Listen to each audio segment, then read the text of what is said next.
శ్రీకృష్ణ పరబ్రహ్మణే నమః. ఈరోజు భాగవతంలో ఒక మహత్తరమైన అధ్యాయం పృథు చరిత్ర గురించి తెలుసుకుందాం. ఒకానొక సమయంలో ఈ దేశమును అంగరాజు పరిపాలిస్తూ ఉండేవాడు. ఆయన మహాధార్మికుడు, కేవలం ధర్మానుష్ఠానం తప్ప ఎన్నడూ అధర్మం చేయనివాడు. అటువంటి అంగరాజు ఒకసారి అశ్వమేధ యాగం చేస్తున్నాడు. ఆ సందర్భంగా దేవతలందరినీ పిలిచి హవిస్సులు ఇస్తున్నాడు. ఆ రోజులలో స్వాహ అంటూ ఆ దేవతలను పిలిస్తే ఆ దేవతలు వచ్చి ఎదురుగుండా కూర్చుని హవిస్సును అగ్నిముఖంగా పుచ్చుకుని నోట్లో వేసుకుని వెళ్ళేవారు. అక్కడ ఉన్నటువంటి ఋషులు మంత్రములతో దేవతలను ఆవాహన చేస్తున్నారు. ఒక్క దేవత రాలేదు. ఏ దేవత రాకపోతే అంగరాజు ఆశ్చర్యపోయాడు. మీరు స్వరంతో మంత్రములతో దేవతలను ఆవాహనం చేస్తున్నారు, ఒక్క దేవత హవిస్సు పుచ్చుకోవడం లేదు, అగ్నిహోత్రంలో పడిపోతోంది, ఎందుచేత ఇలా జరిగింది అని ఋషులను అడిగారు. అప్పుడు ఋషులు అన్నారు, వేదము స్వరప్రోక్తము, మా స్వరమునందు దోషం లేదు. స్వరప్రోక్తమైన వేదమును అనుసరించి మేము పిలిచాము. దేవతలు తప్పకుండా రావాలి, కానీ వారు రావడం లేదంటే వారు నీ యందు అప్రసన్నులై ఉన్నారు. అందుకు నీలో ఏదో దోషం ఉండాలి, కానీ నీ చరిత్రను పరిశీలిస్తే నీ యందు ఎక్కడా దోషం కనబడటలేదు. నీవు ధర్మమూర్తివి, అయినా దేవతలను రావడం లేదు. రాజా, ఏదో దోషం లేకుండా దేవతలు రాకుండా ఉండరు, కాబట్టి ఏ దోషం ఉన్నది అని విచారణ చేయాలి అన్నారు. ఆయనలో గల దోషం గురించి విచారణ చేశారు. అంగమహారాజు అసత్య దోషంతో బాధపడుతున్నాడు. అంగమహారాజు అనపత్య దోషంతో బాధపడుతున్నాడు. అంటే ఆయనకు సంతానం లేదు. అందుచేత యజ్ఞంలో ఆయన ఇచ్చిన హవిస్సులు తీసుకోవడానికి దేవతలు రాలేదు. అప్పుడు ఋషులు, నీకు ఇప్పుడు ఉత్తర క్షణం సంతానం కలగాలి. గత జన్మలో నీవు చేసిన పాపములు ప్రతిబంధకంగా ఉండడం వలన ఈ జన్మలో నీకు సంతానం కలగడం లేదు. ఇప్పుడు ఈ ప్రతిబంధకాన్ని తీసివేయాలి. అందుకు మహానుభావుడైన శ్రీమన్నారాయణుడు ప్రసన్నుడు కావాలి. అందుకని శ్రీమన్నారాయణుడు ప్రసన్నం కావడానికి మేము వేరే యాగం చేస్తాం. ఆ యాగం చేత శ్రీ మహావిష్ణువు తృప్తి పడితే నీకు సంతానం కలుగుతుంది అన్నారు. చూడండి, చాలామంది సంతానం లేని వాళ్ళు ఎందుకో రావట్లేదని డాక్టర్ల చుట్టూ తిరుగుతూ ఉంటారు, కానీ వాళ్ళు చేసిన పూర్వజన్మ ఫలితమే ఇప్పుడు అనుభవిస్తున్నారు అనే విషయం కూడా చాలామంది తెలుసుకోరు. అసలు భగవంతుడు పరీక్షిస్తాడట, వీళ్ళు పిల్లల్ని పెంచగలరా లేదా అని చూసి చిన్నప్పటి నుంచి వాళ్ళ తత్వాలను బట్టే పిల్లల్ని ఇస్తారట. అస్తమాటు ఎవరి పిల్లల్ని చూసినా చీరాకు పడుతూ కొడుతూ తిడుతూ ఉన్న వాళ్ళకి పిల్లల్ని ఇవ్వట. అది కూడా ఒక పూర్వజన్మ సుకృతం అనండి, మహద్భాగ్యం అనండి. తల్లి తండ్రి అమ్మ నాన్న అనిపించుకోవాలి అనేది ఒక అదృష్టం. కాబట్టి ఎంతవరకు వీలైతే అంతవరకు పిల్లల్ని మచ్చిక చేసుకుని ఆ భగవంతుడిని ప్రసన్నం చేసుకుంటే తప్పకుండా సంతానం కలుగుతూ ఉంటారు. ఇదే విషయం పెళ్లిలో కూడా మనకి ఆ చేతులు రెండు కలిపి పట్టుకోమని చెప్తూ ఉంటారు. అప్పుడు ఇది మనం రామాయణంలో ఒకసారి చెప్పుకున్నాం.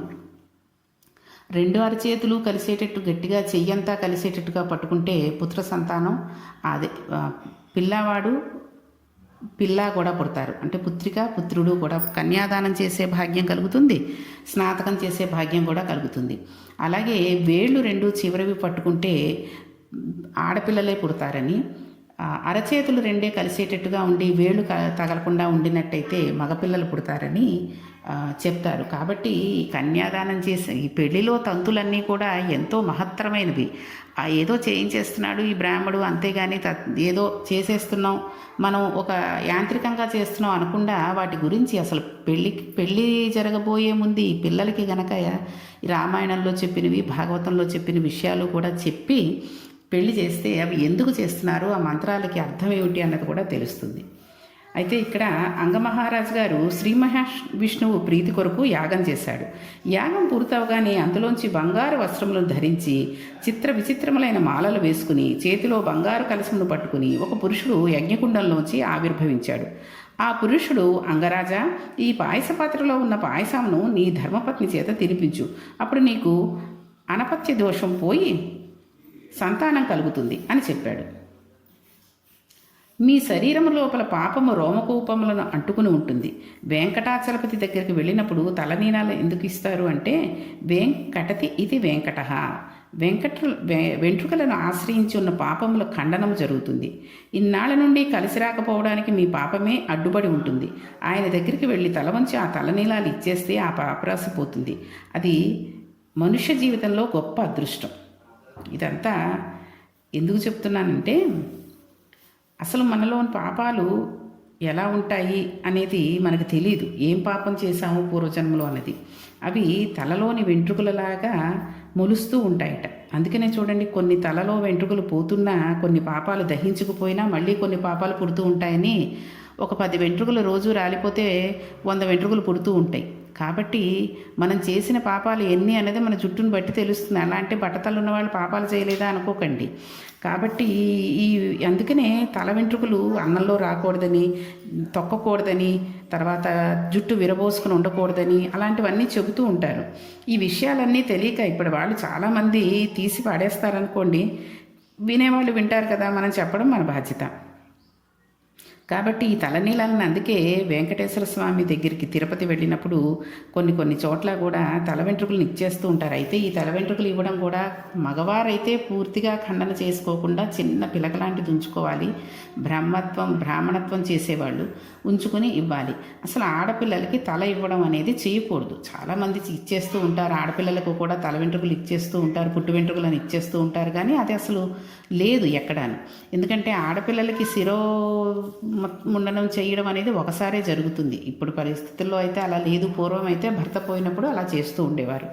కాబట్టి ఆడపిల్లలకి 3 కత్తెరలు అని కొంచెం జర తలకు పోసుకుని అక్కడికి వెళ్ళిన తర్వాత 3 కత్తెరలు ఇచ్చుకుంటారు. ఇక్కడ ఏంటంటే మనం మనుష్య జీవితంలో ఒక గొప్ప అదృష్టం ఏంటంటే కలియుగంలో యజ్ఞయాగాలు చెయ్యలేరని వెంట్రుకలు పుచ్చుకుని గొప్ప ఫలితాన్ని ఇస్తానని స్వామి శ్వేతవరాహ కల్పంలో వెంకటాద్రి మీద కూర్చున్నాడు. ఈ పాపరాశి ధ్వంసం కావడానికి స్వామివారి ప్రసాదం ద్వారా ఈశ్వరానుగ్రహం లోపలికి చేరుతుంది. ఈశ్వరానుగ్రహం చేరడమే ప్రసాదం తినడం. అందుకే సత్యనారాయణ స్వామి వారి కథలో తల్లి కూతుళ్ళు ప్రసాదం తీసుకొనకపోతే అక్కడ పడవలు మునిగిపోతాయి. ప్రసాదం తీసుకొనకపోవడం అంటే ఈశ్వరానుగ్రహం తిరస్కరించుట. ఈశ్వరానుగ్రహం అక్కర్లేదు అన్న వాళ్ళని ముందుగా పట్టి తెమ్మనమని చెప్పాడు యమధర్మరాజు. ఈ ప్రసాదాలు తీసుకోవడం, నైవేద్యాలు పెట్టడం అనేది చాలామంది చూడండి, ఇవాళ ఉపవాసం ఉన్నానండి ప్రసాదం తీసుకోనంటారు. ప్రసాదం తీసుకోకపోవడం ఏంటండి? ఇప్పుడు మన ఇంట్లో మనం చేసుకున్నది కాదు. తిరుపతి కొండకే వెళ్ళాం, ఆ రోజు ఏకాదశి ఉపవాసం ఉన్నాం. తిరుపతిలో వాళ్ళు వచ్చేటప్పుడు అక్కడ తీర్థం ఇస్తారు, పెద్ద అరచేయి పట్టేటంత తీర్థం ఇస్తారు, ప్రసాదం ఇస్తారు. ఆ రోజు పులిహారో లడ్డూయో ఏదో చక్కెర పొంగలో వాళ్ళ ఇష్టం, ఏదో దద్దోజనమో ఇస్తారు. అది తీసుకుని ఒకసారి ఒక ఆవిడ అలాగే ప్రసాదం తీసుకుని వెంటనే మా చేతిలో పెట్టేసింది. ఏంటమ్మా అంటే, వాళ్ళ ఏకాదశి ఉపవాసం అండి, అందుకని ప్రసాదం తిన్నాను. అదేమిటమ్మా, ప్రసాదం అంటే దేవుడి ఉపవాసం అంటే ఏంటండి? దేవుడికి దగ్గరగా ఉండడం. అటువంటి దేవుడి తిన్న ప్రసాదం, దానికి ఆయనకి నైవేద్యంగా పెట్టిన ప్రసాదం మనం తినకుండా ఇంకొకరికి ఇచ్చేసి ఖాళీ పొట్టతోటి ఉండడం ఎందుకు? అది తప్పు. కాబట్టి ప్రసాదాన్ని ఎప్పుడూ నిర్లక్ష్యం చేయకూడదు. ఎంత ఉపవాసం ఉండనివ్వండి, భగవంతుడి దగ్గరికి వెళ్ళి ఆ గుళ్ళో ప్రసాదం తప్పకుండా మనం తినాలి. అలాగే ఈ నైవేద్యాలు పెట్టేటప్పుడు కూడా మీకు చాలాసార్లు కార్తీక పురాణంలోనూ రామాయణంలోనూ వచ్చింది. ఇంకొకసారి కూడా అస్తమాటు చెప్పిందే చెబుతోంది అనుకోకండి. భగవంతుడికి ఇంట్లో మనం నైవేద్యం పెట్టాలి ఓ పండగ పూట అన్నప్పుడు చక్కగా మనం ఎలా కంచంలో కొద్దిగా వడ్డించుకుని అన్నీ వేసి తినాలని అనుకుని తింటామో, అలాగే స్వామికి కూడా భగవంతుడికి కూడా ఒక అరిటాకులో, వెండి కంచం ఉంటే వెండి కంచంలో, లేదు అరిటాకులో పెట్టి అన్నీ కొద్దిగా పప్పు, కూర, ఆ రోజు చేసిన పిండి వంటలు, అన్నం, నెయ్యి, కాస్త పెరుగు, ఆ పులుసు అన్నీ అభేరించి ఒక మంచినీళ్ళ గ్లాసు విడిగా పెట్టి చక్కగా నైవేద్యం పెట్టాలి. అంతేగాని చాలామంది ఏం చేస్తూ ఉంటారంటే గిన్నెలతో వండినవి గిన్నెలతో తీసుకొచ్చేసి ఆ భగవంతుడు ఎదురుగుండా పెట్టేసి నైవేద్యం పెట్టేస్తారు. అవన్నీ చూసుకుని ఆయన ఏం కావాలో ఒక ఖాళీ పళ్ళం పెడతారేమో, మరి పక్కన కూడా తెలియదు అనుకోండి. అది చూసుకుని ఆయనకి ఏది కావాలో అది బఫేలో మనం చూడండి, ఏది కావాలంటే వాడి దగ్గరికి వెళ్ళి వడ్డించుకుని తింటూ ఉంటాం. ఆ రకంగా తినాలని పెడతారో ఏమిటో, అది మాత్రం చాలా తప్పు. కాబట్టి ఈ ప్రసాదాలు అనేది మనం ఎప్పుడూ కూడా నిర్లక్ష్యం చేయకూడదు. ఈశ్వరుడు అనుగ్రహం ఉంటేనే ఆ ప్రసాదం తినగలం. ఇప్పుడు అన్నవరం సత్యనారాయణ స్వామి ప్రసాదం తినాలి అంటే మనం ఎక్కడో కూర్చుని కావాలంటే రాదు. ఆయన అనుగ్రహం ఉంటే ఎవరో మనకు తెలియని వాళ్ళైనా సరే ఇలా అన్నవరం వెళ్ళొచ్చామండి ప్రసాదం ఇస్తున్నాము అని చెప్పి ప్రసాదం తీసుకొచ్చి ఇస్తారు. అలాగే తిరుపతి ప్రసాదం, తిరుపతి లడ్డూ తినాలంటే ఎంతో భాగ్యం చేసుకుని ఉండాలి. కాబట్టి ఎప్పుడూ కూడా ఉపవాసాలు ఉన్నా సరే భగవంతుడి ప్రసాదం తీసుకోకపోవడం ఈశ్వరానుగ్రహాన్ని తిరస్కరించడమే అవుతుంది. ఇప్పుడు ఈశ్వరానుగ్రహమే పాయస పాత్రగా వచ్చింది. ఈ పాయస పాత్రను ఎక్కడ ఇచ్చాడు? మనం ఇది చాలా జాగ్రత్తగా గమనించాలి. మన ధర్మశాస్త్రాలు చాలా జాగ్రత్తగా మాట్లాడతాయి. ఒక చిన్న దోషం వంశంలో చాలా దూరం వెళ్ళిపోతుంది. ఒక ఆయన ఉన్నాడనుకోండి, ఆయన చాలా మంచివాడు. ఆయన జీవితంలో ఒక్కటే పొరపాటు చేశాడు. ఆ పొరపాటు ఏంటంటే ఒక ప్రేమ వివాహం, లవ్ మ్యారేజ్ చేసుకోవడం. Marry in Heist and repent at leisure అని ఇంగ్లీష్లో ఒక సామెత ఉంది. తొందరపడి పెళ్లి చేసుకో, జీవితాంతం విచారించు అని దాని అర్థం. కావలసింది బాహ్యమునందు మెరుపు కాదు, వివాహం చేసేటప్పుడు అంతరమునందు మెరుపు చూడాలి. లేకపోతే జీవితాలు ముళ్ళబాట్లు అయిపోతాయి. మనం కర్దమ ప్రజాపతి దేవహూతుల సంసారం చూసాం. ఇద్దరూ ఎలా తరించారో మనం గమనించాం. ఇక్కడ ఈ చిన్న పొరపాటు ఏంటంటే ఇది అంగమహారాజును ఎలా కట్టి కుడుపుతోందో చూడండి. తన ప్రయత్నంలో కొన్నిటిని సవరించగలడు, కొన్నిటిని సవరించలేడు. ఎవరైనా సరే తొందరపడి బాహ్యమునందు కనిపించిన అందాన్ని చూసి అది శాశ్వతం అనుకుని ఇంటికి తెచ్చుకుంటే సంస్కారరహితమైతే వ్యక్తి నాశనం అయిపోతాడు. అందుకే మన శాస్త్రాలు అలా మాట్లాడతాయి.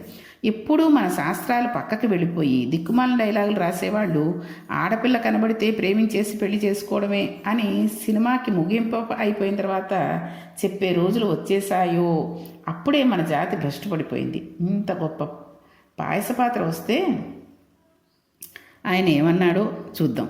అసలు ఈ పెళ్లి గురించి వ్యాసుల వారు ఎంత గొప్ప తీర్పు చెప్తారో చూడండి. పిల్లల్ని ఇచ్చే ముందు వంశంలో 7 తరాలు అటు ఇటు చూడండి అంటారు. ఏది మాట్లాడుకోవాలంటే మీకు ఎంత ఉందండి, వీళ్ళకెంత ఉందండి, మీ తదనంతరం వాళ్ళకేం వస్తుంది, మీ బ్యాంక్ బ్యాలెన్స్ ఎంత, వీళ్ళు మీకు బ్లాక్గా ఎంత ఇస్తారు, వైట్గా ఎంత ఇస్తారు, మీరు పోయాక ఇంకా వీళ్ళకి ఏం వస్తుంది, ఇలాంటి పిచ్చి పిచ్చి మాటలన్నీ మాట్లాడుకోవాల్సింది కాదు పెళ్లిలో. ఈ 7 తరాల్లో వారి కుటుంబంలో మహాభక్తుడైన వాడు కానీ ఎవరైనా ఉన్నారా? ఉంటే ఆ తేజస్సు తన కుమార్తె కడుపున మరలా పుడుతుందా? అందుకని ఇటువైపు నుంచి వారి వంశాన్నిలో వాళ్ళని ఇచ్చుకోవచ్చా? ఇలాంటివన్నీ చూడాలి. మహాభాగవతులైన వారు ఎవరైనా ఉన్నారా అన్నది కూడా చూస్తూ ఉంటారు. అందుకే ఇక్కడ ఒక పొరపాటు ఏంటి జరిగిందంటే, తానైతే యాగం చేశాడు, ప్రజాపతి అనుగ్రహాన్ని పొందాడు, పాయస పాత్ర వచ్చింది, తీసుకెళ్లి భార్యకిచ్చాడు. ఆవిడ పేరు సునీత కాదు, సునీధ. ఆవిడ చూడండి, భర్తృ సంగమం చేతనే సంతానం పొందింది. తేజస్సు అంగరాజు తేజస్సే, ధర్మబద్ధమైన సంగమే. ఆ తేజస్సే ఆవిడ యందు చేరింది. కానీ ఇప్పుడు అది ప్రజోత్పత్తిని చేసింది. కారణం ఏంటి? ఇన్నాళ్ళు ఎందుకు చేయలేకపోయింది అంటే, ప్రజోత్పత్తిని చేయడానికి వీలు లేనటువంటి స్థితి పాపము ఇన్నాళ్ళు సంతానం కలగకుండా చేసింది. ఇప్పుడు ఆ విఘ్నం పోయింది. కాబట్టి ఇప్పుడు సంతానం కలగడానికి కావలసిన యోగ్యత సిద్ధించింది. కానీ క్షేత్రశుద్ధి జరగలేదు. క్షేత్రం నందు దోషం ఉన్నది. క్షేత్రం నందు దోషం ఉండి విత్తనం గొప్పదైనా మొక్క మొలవదు. మొలిచినా కావలసినన్ని కాయలు పండ్లు పండవు.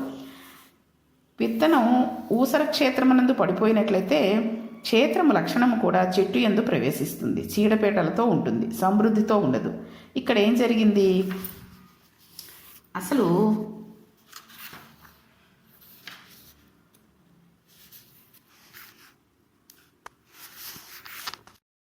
ఎందుకు ఇవన్నీ చెబుతున్నారు? ఈ విషయాలన్నీ కూడా ఎందుకు చెబుతున్నారు? పెళ్ళి నా ఇష్టం అనే మాట ఎంత ప్రమాదకరం అనే విషయాన్ని ఎందుకు తీసుకొచ్చారు అనేటువంటి విషయాలన్నింటినీ కూడా రేపటి పారాయణంలో తెలుసుకుందాం. శ్రీకృష్ణ పరబ్రహ్మణే నమః.